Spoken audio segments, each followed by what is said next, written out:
हरे कृष्णा। अध्याय 4 श्लोक नंबर 16। किं कर्म किम अकर्मेति कवयोऽपि अत्र मोहितः तत्ते कर्म प्रवक्ष्यामि यज्ञात्वा मोक्षयासे शुभात्।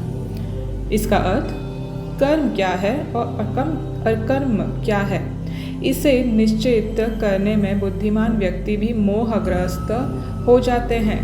अतएव मैं तुमको बताऊंगा कि कर्म क्या है, जिसे जानकर तुम सारे अशुभ से मुक्त हो सकोगे।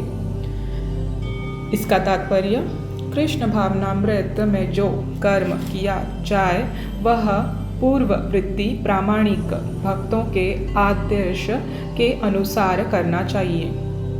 इसका निर्देश 15वें श्लोक में किया गया है। ऐसा कर्म स्वतंत्र क्यों नहीं होना चाहिए, इसकी व्याख्या अगले श्लोक में की गई है।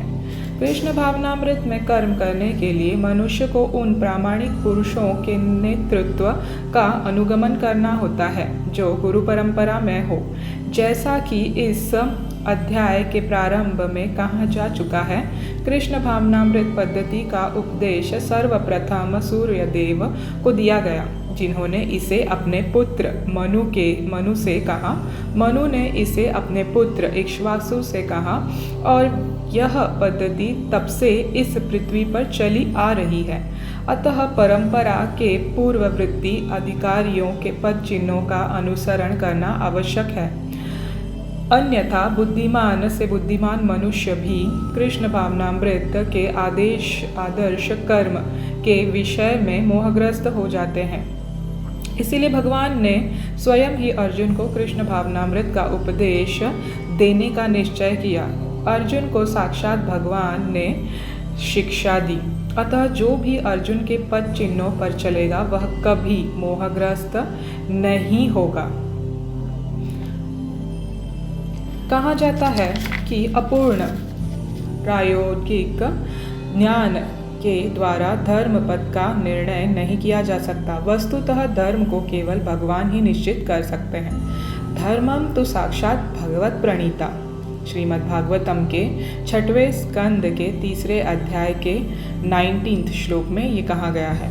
अपूर्ण चिंतन द्वारा कोई किसी धार्मिक सिद्धांत का निर्माण नहीं कर सकता। मनुष्य को चाहिए कि ब्रह्मा, शिव, नारद, मनु, चारों कुमार, कपिल, प्रहलाद, भीष्म, शुकदेव, यमराज, जनक तथा बलि महाराज जैसे महान अधिकारियों के पद चिन्हों का अनुसरण करें। केवल मानसिक चिंतन द्वारा यह निर्धारित करना कठिन है कि धर्म या आत्म साक्षात्कार क्या है। अतः भगवान अपने भक्तों पर अहेतुकी कृपावश स्वयं ही अर्जुन को बता रहे हैं कि कर्म क्या है और अकर्म क्या है। केवल कृष्ण भावनामृत में किया गया कर्म ही मनुष्य को भवबंधन से उभार सकता है।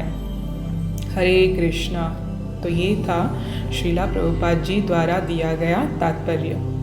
तो अब पहले के श्लोकों में दिव्य ज्ञान क्या है ये हमें बताया भगवान ने, फिर उन्होंने हमें बताया उसको अप्लाई कैसे किया जाता है। अब यहाँ से 16वें श्लोक से भगवान बताएंगे कि कर्म और अकर्म में क्या डिफरेंस है और उसको कैसे कंफ्यूज न होते हुए हमें उसको कर सकते हैं। जैसे बुद्धिमान व्यक्ति भी मोहग्रस्त मतलब उसमें कंफ्यूज्ड होके, डिल्यूडेड होके उन्होंने सही चुनाव नहीं कर पाए, तो इसीलिए भगवान खुद यहाँ पे अर्जुन को निर्देशन दे रहे हैं, डायरेक्टली उनको बता रहे हैं। तो जो कोई भी अर्जुन के पद चिन्हों पे चलेगा, भगवान के बताए हुए रास्ते पे चलेगा, वो निश्चित ही इस दुखमय भवबंधन से उभर सकेगा।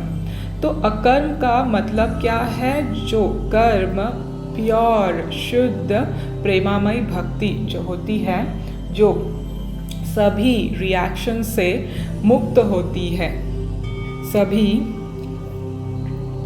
परिणामों से मुक्त हो, वही है acting in pure devotional service. उसी को अकर्म कहते हैं। जैसे कि यहाँ पे भगवान ने बताया है, मुक्त आत्माएं, बुद्धिमान जीव भी कभी कभी विचलित हो जाते हैं कर्म, अकर्म और विकर्म को क्लासिफाई करने में। इसीलिए भगवान यहाँ पे हमारी खुद ही मदद करते हैं। जैसे उन्होंने 7वें श्लोक में बताया और 8वें श्लोक में बताया कि जब भी कुछ हानि होती है धर्म के तरफ, वो खुद आते हैं उसको प्रॉपरली सेट करने के लिए। जो ऑर्डर डिस्टर्ब हो गई है, डिसऑर्डर्ड हो गई है, उसको प्रॉपरली सेट करने के लिए वो खुद ही आते हैं। तो ये बहुत बड़ी चीज़ है कि हम भी उस लाइन में आ गए हैं ये सुनने के लिए डायरेक्ट भगवान के श्रीमुख से। और अर्जुन जैसे फॉलोअर के हम फॉलो कर रहे हैं उसे। तो इसे समझने के लिए अर्जुन भी है और उनके साथ और भगवान ने लिबरेटेड सोल्स जो महात्मा हैं उनके नाम जो हैं वो श्रीला प्रभुपाद ने हमको तात्पर्य में बताया है। भगवान ने तो बताया ही है श्लोक में, विस्तार में श्रीला प्रभुपाद ने हमें तात्पर्य में बताया है कि किसको फॉलो करना है, कौन है वो महात्माएं जिनको हमें फॉलो करना है एक्चुअली। तो वो 12 महाजनों का नाम गिनवा रहे हैं यहाँ पे तात्पर्य में, जो 12 महाजन हैं, 12 भागवत बोलते हैं उनको। तो वो है ब्रह्मा, शिव, नारद, मनु, चारों कुमार, कपिल, प्रहलाद, भीष्म, सुखदेव गोस्वामी, यमराज जी, जनक महाराज और बलि महाराज। ये जो महाजन हैं, महान अधिकारी हैं, इनके जो पद पे हमें फॉलो करना है। जैसे शास्त्र हमें बताता है, महाजनों ये न गथा स पंतः, उनको हमें फॉलो करना है। तो बिल्कुल हम उस धोखे में नहीं पड़ेंगे, माया के धोखे में नहीं पड़ेंगे और हमें पूर्णता से ज्ञान हो जाएगा। इन सभी श्लोकों के द्वारा भगवान की भक्त वत्सलता पूरी तरह से दिखाई देती है। जो कोई भी भगवत गीता के तरफ आकर्षित होता है वो निश्चित ही मुक्त हो जाएगा, वो निश्चित he will be delivered from this suffering material world. क्योंकि ये डायरेक्ट भगवान ने अपने शुद्ध भक्त अर्जुन को बताया है। तो एक बहुत ही मतलब पुण्य आत्माओं से हम सुन रहे हैं। एक तो खुद स्वयं भगवान है और एक बहुत ही शुद्ध आत्मा है। तो जो कोई भी ये जुड़ता है ये साधारण स्तर पर नहीं है। तो जो कोई भी इसमें है वो समझना ज़रूरी है उसको कि ये वो क्या कर रहा है। पहली चीज़ तो ये कलयुग में तो बिल्कुल भी मिलने जैसी चीज़ नहीं है आसानी से, मगर भक्तों की कृपा से, शुद्ध वैष्णव की कृपा से हमें ये चीज़ सुलभता से मिल रही है जो बहुत ही दुर्लभ है। एक तो मानव जीवन ही दुर्लभ है। कितने सारे प्रजाति हैं, 84 लाख प्रजाति हैं, स्पीशीज़ हैं, उसमें एक मानव प्रजाति है। यही बहुत दुर्लभ है मिलना, क्योंकि बाकी सब तो हमारे पाप कर्मों की वजह से अनेक क्या क्या शरीर धारण करना पड़ता है। तो दुर्लभ मानव शरीर में अगर किसी तरह भगवत गीता हमारे हाथ में पड़ जाए तो आप समझ लीजिए कि आप बहुत ही भाग्यशाली जीव हो। तो जब एक बार पकड़ लिया है तो उसको निश्चित ही बिल्कुल ही किसी भी संदर्भ में, किसी भी हालत में, चाहे दुख हो, सुख हो, कुछ भी हो, हमें उसे छोड़ना नहीं है, क्योंकि ये भगवान स्वयं बता रहे हैं उनके मुख से। तो ये कोई साधारण चीज़ नहीं है, ये कोई नॉवेल या कोई मैगज़ीन नहीं है जो कचरा हम भर रहे हैं। ये दिव्य ज्ञान है जिसकी सुनने मात्र से, पढ़ने मात्र से, बोलने मात्र से, सोचने मात्र से ही हमारी सद्गति होती है और जीव दिव्यता को प्राप्त करता है।